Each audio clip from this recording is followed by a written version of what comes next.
Concept classes में आपका एक बार पुनः स्वागत है। हम आपके लिए जो है रोज एक नया वीडियो लेकर आते हैं और नई नई जो है टॉपिक्स पे जो है हम आप लोग को क्वेश्चन बनाना सिखाते हैं। आज जो है लेकर आए हैं कक्षा 10वीं की बैंकिंग एवं कराधान, जिसको हम बैंकिंग एंड टैक्सेशन भी के नाम से भी जानते हैं। तो बैंकिंग एवं टैक्सेशन जानने के पहले आइए, यदि आपने हमारी चैनल को सब्सक्राइब नहीं किया है तो सब्सक्राइब जरूर कर लें, साथ ही वीडियो को लाइक एवं शेयर जरूर कीजिए। तथा यदि वीडियो में कोई भी जो है पॉइंट आपको जो है समझ में नहीं आ रहा है या कुछ और आपको जानकारी चाहिए तो हमारे वीडियो के कमेंट बॉक्स में अपना कमेंट जरूर लिखें। तो चलिए हम देखते हैं, आज की टॉपिक है बैंकिंग एंड टैक्सेशन। सर्वप्रथम हम देख लेते हैं कि बैंकिंग के कार्य क्या है। बैंक के कार्य में हम देख रहे हैं, सर्वप्रथम होता है विभिन्न प्रकार के खाते खोलना। बैंक जो है भिन्न भिन्न प्रकार के कई प्रकार के खाते खोलते हैं, जैसी जिसकी आवश्यकता होती है उसके अनुसार से खाते खोले जाता है। तो इसके बारे में, खातों के बारे में जो है आगे हम चर्चा करेंगे। तो पहला है, बैंक का प्रथम कार्य होता है विभिन्न प्रकार के खाते खोलना। दूसरा होता है लोगों का धन जमा करना। उसके बाद हमारा होता है ऋण प्रदान करना। नंबर जो है चौथा होता है लाकर उपलब्ध कराना।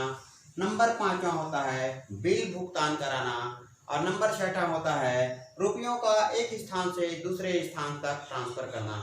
इस प्रकार जो है और भी बहुत सारे जो है बैंक के कार्य होते हैं। हम जो है अगर देखें तो विभिन्न प्रकार के खाते किस प्रकार खोले जाते हैं और खातों का प्रकार क्या है, चलिए इसको हम देखते हैं। तो चलिए देखते हैं खाता कितने प्रकार के जो है बैंक द्वारा खोला जाता है। तो जैसे हमारा जो है सबसे पहला है, आप लोगों ने सुना होगा बचत खाता या सेविंग अकाउंट। सेविंग अकाउंट हमारा जो है बहुत ही प्रचलित अकाउंट है, यह कोई भी खोल सकता है। हमारे द्वारा नित्य जो है हमारा जो बचत हो रहा है या कभी भी हमारे बचत की राशि हमारे पास होती है, उसको कभी भी हम जमा कर सकते हैं और कभी भी निकाल सकते हैं। तो ये सुविधा जो है इसमें बचत खाता में होता है।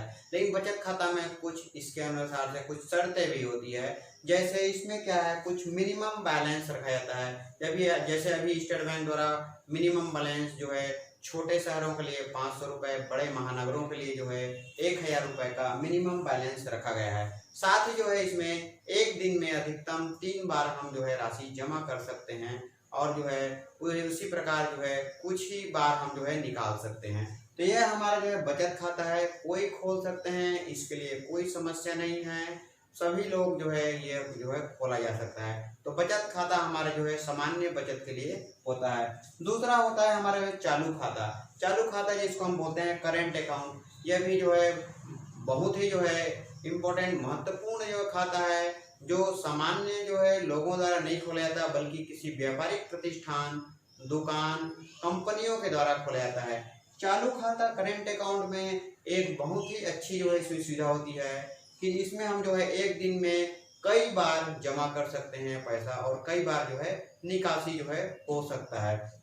इस अकाउंट में भी मिनिमम बैलेंस या न्यूनतम जो है जमा राशि का प्रावधान है, जो सेविंग अकाउंट से जो है बहुत ज़्यादा होता है। जैसे सेविंग अकाउंट में हमारे जो है 500 रुपये और 1000 रुपये है, इसी प्रकार जो है करेंट अकाउंट में 5000 रुपये, 10,000 रुपये इत्यादि जो है इसके मिनिमम बैलेंस होते हैं। ये अलग अलग बैंकों के नियम पर आधारित होता है। अगला होता है आवर्ती जमा खाता। आवर्ती जमा खाता उन लोगों के लिए होता है जो रोज कुछ ना कुछ राशि बचत करते हैं या सप्ताह में बचत करते हैं या महीनों में बचत करते हैं और प्रत्येक महीने अंतराल बाद या सप्ताह अंतराल बाद या रोज जो है पैसे जमा करते हैं। उन लोग के लिए जो है आवर्ती खाता खोला जाता है। नेक्स्ट होता है हमारा जो है सावधि जमा खाता, जिसको हम जो है फिक्स डिपॉजिट बोलते हैं। यदि हमारे पास बहुत सारी धन पड़ी हुई है और कुछ समय तक इसको हम जो उपयोग में नहीं ला सकते या हमारी आवश्यकता है और इसको जो है हम इकट्ठा बैंक में रखना चाहते हैं, तो उसके लिए खोला जाता है फिक्स डिपॉजिट अर्थात सावधि जमा खाता। इसमें ब्याज भी जो है अधिक मिलता है और ये एक निश्चित समय अंतराल के लिए एक मुश्त राशि को जमा किया जाता है। उसके बाद आता है हमारा जो है नो फ्रिल्स अकाउंट, बहुत ही प्रचलित अकाउंट है। जैसे अभी जो है प्रधानमंत्री जन धन योजना में भी खुल रहा था कि हमारा जो जीरो बैलेंस अकाउंट है बहुत सारे बच्चों स्टूडेंट्स के लिए जो अकाउंट्स खोले जाते हैं वो सभी जो है नो फ्रिल्स अकाउंट्स होते हैं। इसमें जो है हमारा कोई रिस्ट्रिक्शन नहीं है, न्यूनतम बैलेंस की आवश्यकता नहीं होती। इसमें जो है शून्य बैलेंस अर्थात बिना पैसा जमा किए भी अकाउंट खोला जा सकता है।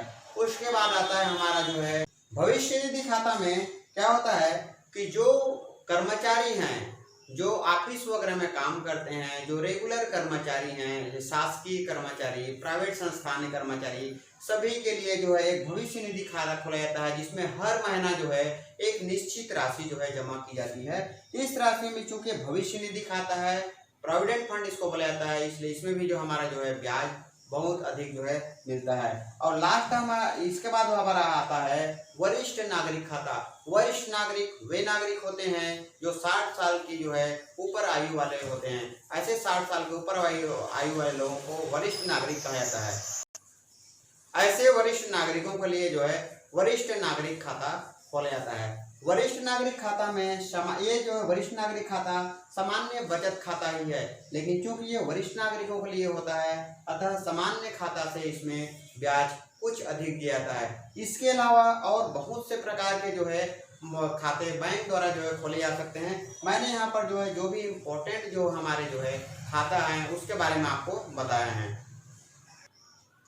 चलिए अब हम देखते हैं इन खातों में ब्याज की गणना किस प्रकार करते हैं। तो इसके खातों में ब्याज की गणना के पहले मैं बता दूं कि हमारे पास जो है कक्षा 10वीं कोर्स में 2 प्रकार के जो है खातों के परिचालन के बारे में बताया गया है। पहला जो है आवर्ती जमा खाता और दूसरा जो है सावधि जमा खाता। तो सबसे पहले हम जो है प्रारंभ करते हैं कि आवर्ती जमा खाता में हम ब्याज की गणना किस प्रकार करते हैं।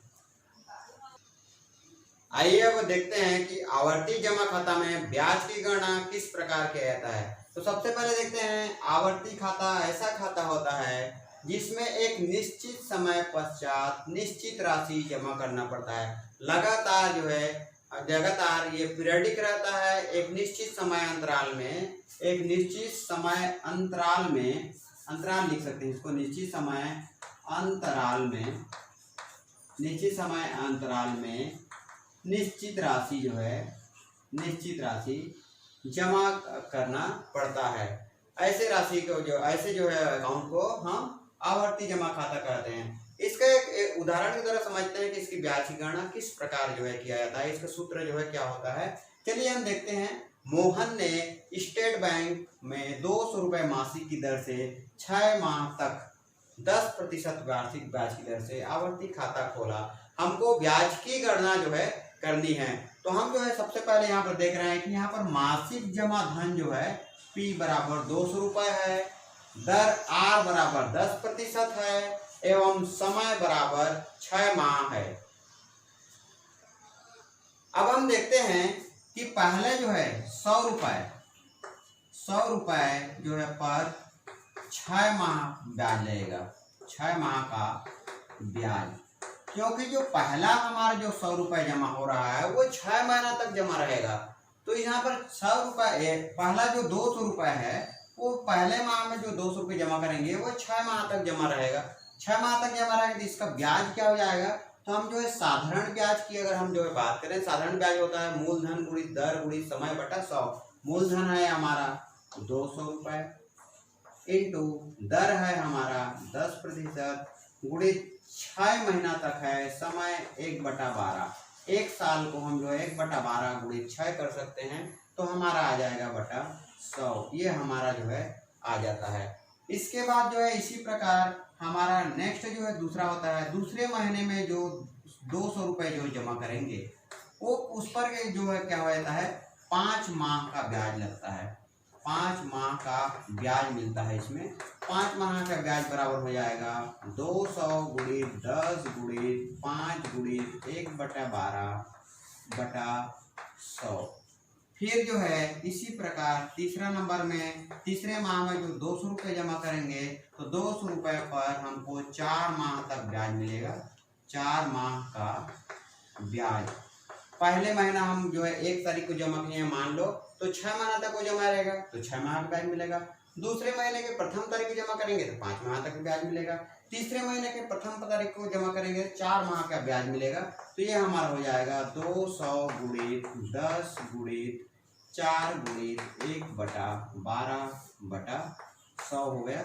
इसी प्रकार नंबर चौथा होता है 200 रुपये पर 3 माह के ब्याज। हमारा जो है चौथा महीना के जो पहले तारीख को जमा करेंगे उसमें 3 माह का जो है ब्याज मिलेगा। 3 माह का ब्याज हमको मिलता है। तो यह हमारा हो जाता है 200 गुणित 10 गुणित 3 गुणित 1/12/100 हो जाता है। नंबर हमारा जो है पांचवा है 200 रुपये पर। यदि हम जो 5वां महीने में 200 रुपये जमा करें 5वां तारीख 1 तारीख को तो उसमें केवल 2 माह के लिए ब्याज मिलेगा।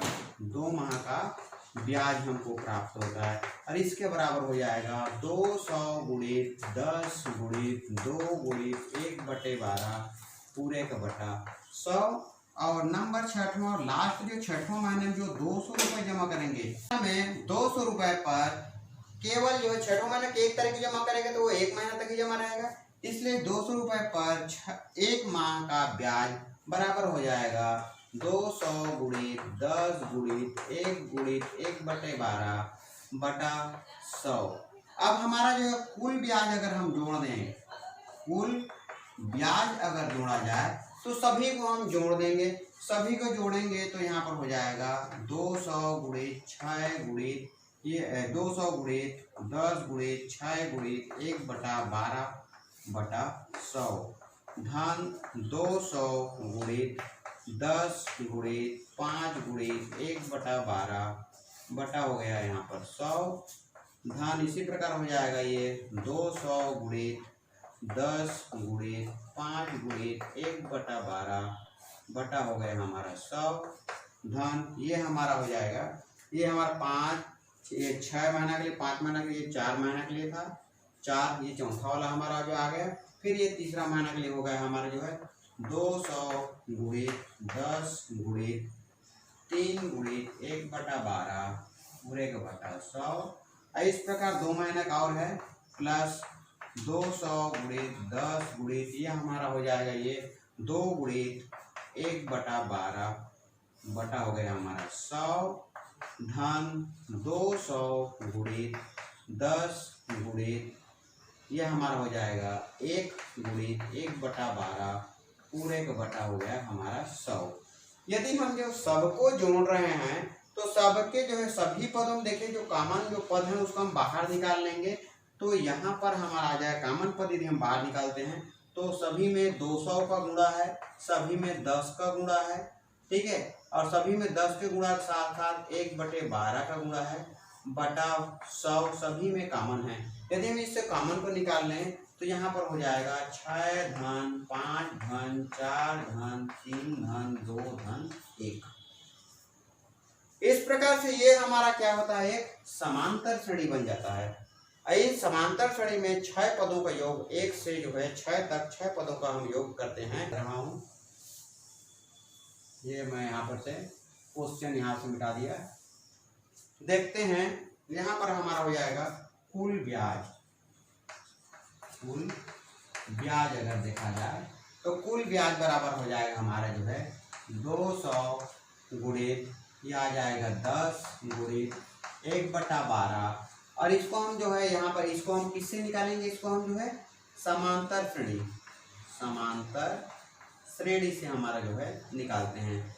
समांतर श्रेणी से हम सूत्र रख दें, क्योंकि हम अभी सूत्र बना रहे हैं इसलिए सूत्र रख देते हैं। तो हमारा हो जाएगा 6 गुणित 7/2 ये हमारा हो जाएगा बटा 100 हो जाएगा। हम इसको हम हल करेंगे तो हल करने से हमारा आता है 200 गुणित 10 गुणित यहाँ पर हो जाएगा 6 गुणित 7/100 गुणित ये हो जाएगा 12 गुणित 2।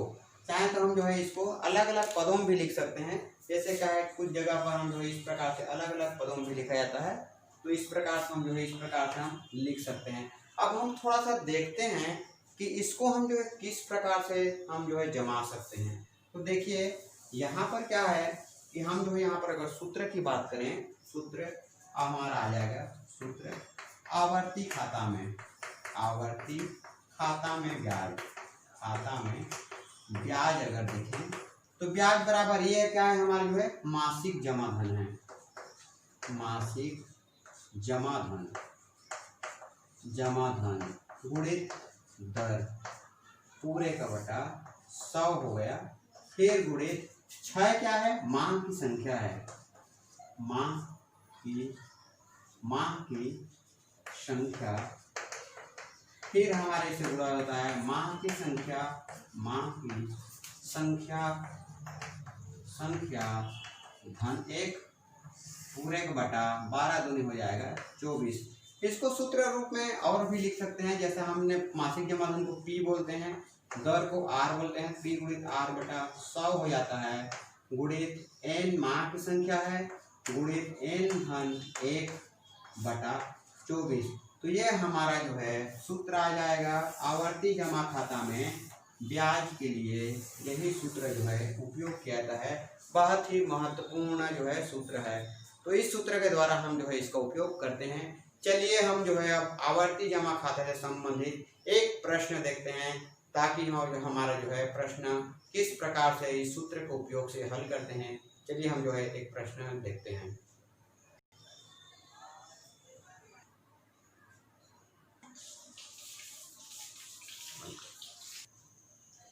चलिए क्वेश्चन ले रहे हैं।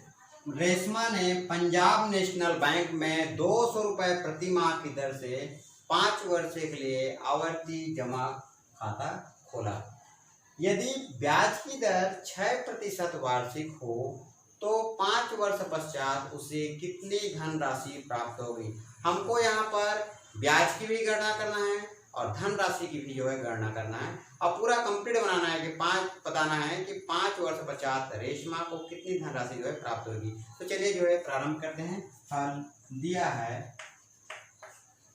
है हमारा जो है मासिक जमा धन, मासिक जमा धन, मासिक जमा धन, तो हम इसको P लिखते हैं। P बराबर है 200 रुपये।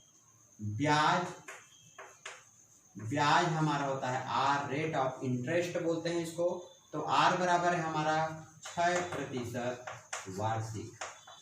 वार्षिक।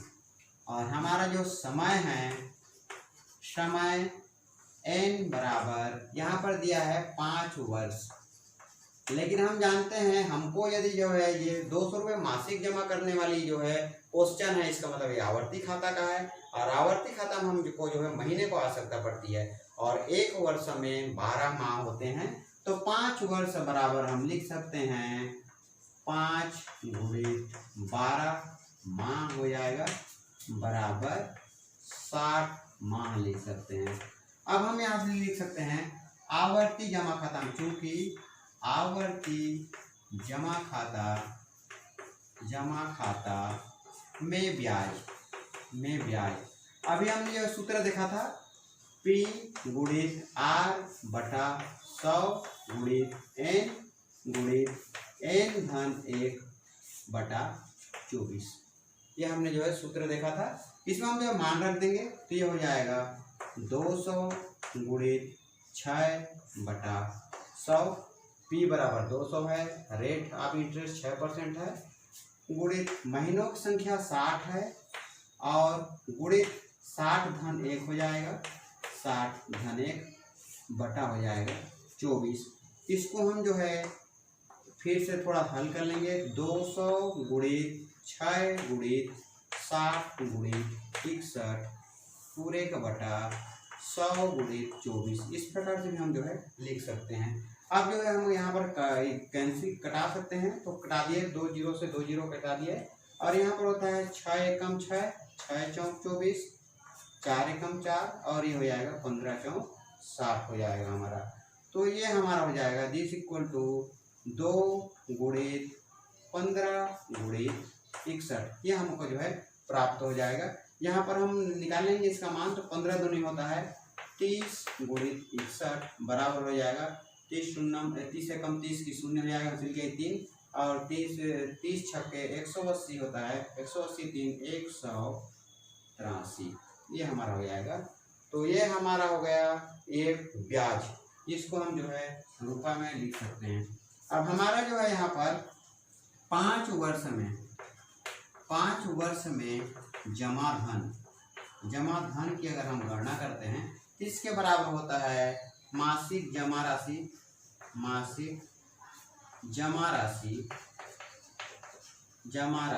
गुणित महीनों की संख्या। मासिक जमा राशि में अगर हम महीनों की संख्या गुणा कर दें तो आ जाएगा। तो ये हमारा हो जाएगा दिस इक्वल टू मासिक जमा राशि है 200, महीनों की संख्या है 60, अगर हम गुणा कर दें तो 0 0 0 आ जाएगा और 6 दूने होता है 12, ये हमारा 12,000 रुपये हमारा जो है हो जाता है। ठीक है, तो यहाँ पर अतः 5 वर्ष पश्चात हमें क्या ज्ञात करना है, रेशमा को प्राप्त धनराशि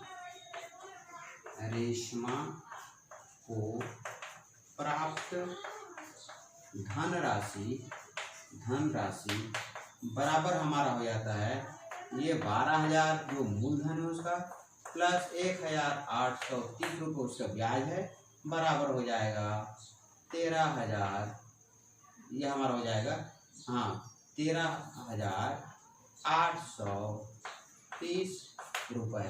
तो इस प्रकार से हम जो है आवर्ती जमा खाता में ब्याज की भी गणना कर सकते हैं और जो है वो उस जो है समय के पश्चात कितनी धनराशि मिलती है इसका भी जो हम गणना कर सकते हैं। आइए हम जो है देखते हैं अब सावधि जमा खाता क्या है और उसमें ब्याज की गणना किस प्रकार करते हैं।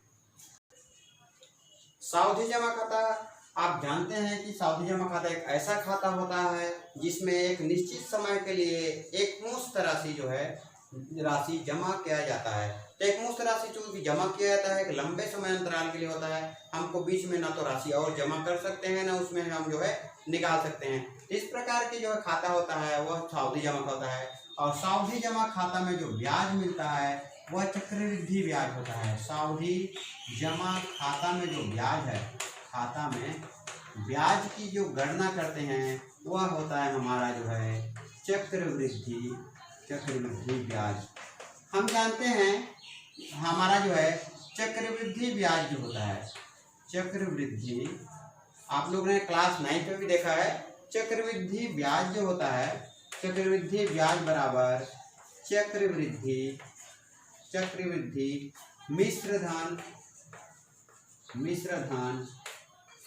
ऋण मूलधन होता है तथा चक्रवृद्धि मिश्र धन किस प्रकार से निकालते हैं उसको भी एक बार सूत्र देख लेते हैं। चक्रवृद्धि मिश्र धन जो होता है, मिश्र धन, ये हम इसको जो है ए लिखते हैं अमाउंट, और इसके बराबर होता है पी, और ये हो जाता है 1 + R/100/n।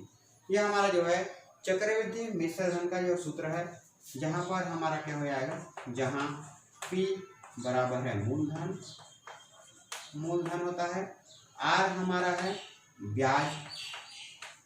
ब्याज प्रतिशत वार्षिक होता है, ये वार्षिक, और ये हमारा N मतलब है हमारा समय, ये भी हमारा जो है वर्ष में होता है। इस प्रकार से इस सूत्र की सहायता से हम जो है सावधि जमा खाता में ब्याज जो है आसानी से निकाल सकते हैं। चलिए एक क्वेश्चन जो है लिया हूँ। राम ने जो है 20,000 रुपये 2 वर्ष के लिए सावधि जमा खाता में जमा कराया। यदि ब्याज की दर 6% वार्षिक हो तो 2 वर्ष पश्चात उसे कितनी धनराशि मिलेगी। यहाँ पर कितनी धनराशि मतलब होता है मिश्र धन, क्योंकि कितनी धनराशि मिलेगी तो ब्याज प्लस जो जमा कराया है वो भी मिलेगा, तो दोनों राशि को मिलाकर हम जो है मिश्र धन बोलते हैं। तो चलिए देखते हैं, दिया है P = यहाँ पर जो है मूलधन है हमारा 2,000 रुपये, मूलधन 2,000 रुपये है हमारा, साथ में जो है ब्याज जो है R = 6% वार्षिक है, वार्षिक, और n बराबर है 2 वर्ष। क्योंकि सावधि खाता में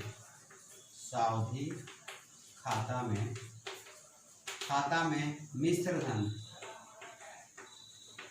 धन बराबर हमारा हो जाता है मिश्र धन A = P × 1 + R/100 पूरे का पावर n हो जाता है। मान रख देंगे तो P की जगह में यहाँ पर आ जाएगा हमारा 20,000 रुपये है। एक धन R है 6% बटा 100 और n की जगह में हमारा है 2, तो यहाँ पर हमारा हो जाएगा 20,000 गुणित, यहाँ पर जो है दो, हम 2 से काट सकते हैं, 2 तिया और 2 पंचे 2 शून्य हो जाएगा, तो ये हो जाएगा 50 धन 3/50, क्योंकि हम जो है 50 को हम यहाँ लघुत्तम लेंगे 1 के साथ में, तो हम ऊपर में हमारा 50 आएगा पूरे का घात 2, तो यहाँ पर आ जाएगा हमारा जो है 20,000 गुणित 53/50 पूरे का घात 2, क्योंकि घात 2 है तो 2 बार गुणा करके लिख सकते हैं, तो ये हमारा हो जाएगा 53/50 गुणित 53/50। यहाँ पर हम कटा सकते हैं 1 0 इस प्रकार से कट जाएगा, ठीक है। 5 से कटा सकते हैं, 5 से कम 5, 5 चौक 20 और ये हो जाएगा 5 0 0। इसी प्रकार 5 से कम 5 और 5 अट्ठे 40, तो यहाँ पर बच गया 8 गुणित 53 गुणित 53। इस प्रकार से हम जो है इसको गुणा कर सकते हैं, 53 गुणित 53 करेंगे तो ये हो जाएगा 3 तिया 9, 3 पंचे 15 हो गया, 5 तिया 15, 5 हो जाएगा, 5 पंचे 25, 1 26, तो यहाँ पर हो जाता है 9 5 5 10 0 1 7 2709। और इसमें हम जो है 8 का भी गुणा कर देते हैं, तो 8 में 72, 2 हो गया, 8 0 0 ये 7 हो गया, 8 7 56 होता है 6 और 8 दूनी 16, 5 हो गया 21, तो ये आया 21,672 रुपये। इस प्रकार यदि हम जो ये है कि उसे कितनी धनराशि प्राप्त होगी, तो हमको डायरेक्ट मिश्र धन निकालना है, तो ब्याज और निकालने की जरूरत नहीं है। मिश्र धन है, मूलधन हमको जो है माइनस करने की जरूरत नहीं है। एक चीज और है कि आपको उत्तर का जो है थोड़ा सा आभास हो जाएगा। कैसे? यदि आपने जो है मिश्र धन निकाल रहे हैं तो इस मूलधन से ज्यादा होनी चाहिए। तो इस प्रकार से हम जो है आवर्ती खाता और सावधि खाता दोनों में हम जो है ब्याज की गणना कर सकते हैं। तो आज की वीडियो में इतना ही है। आपको आज की वीडियो जरूर पसंद आया, क्योंकि बैंकिंग से संबंधित महत्वपूर्ण जो चैप्टर है, इस चैप्टर से एक बड़ा क्वेश्चन आता है 5 नंबर का। तो वीडियो का जो है यदि आपको अच्छा लगा तो जरूर जो है वीडियो को लाइक कीजिए। साथ ही कमेंट्स बॉक्स में आप कमेंट्स लिख सकते हैं। यदि कोई भाग आपको समझ में नहीं आया है, किसी बिंदु पर आपको परेशानी है, तो कमेंट्स में जरूर लिखिए। साथ ही अगर कुछ उदाहरण अगर आपको और नहीं बन रहा है तो कमेंट्स में जरूर लिख सकते हैं। तो आज के लिए बस इतना ही। अगले वीडियो में हम फिर आपसे मिलेंगे। तब तक के लिए जो है आप क्वेश्चन जो है बनाते रहिए।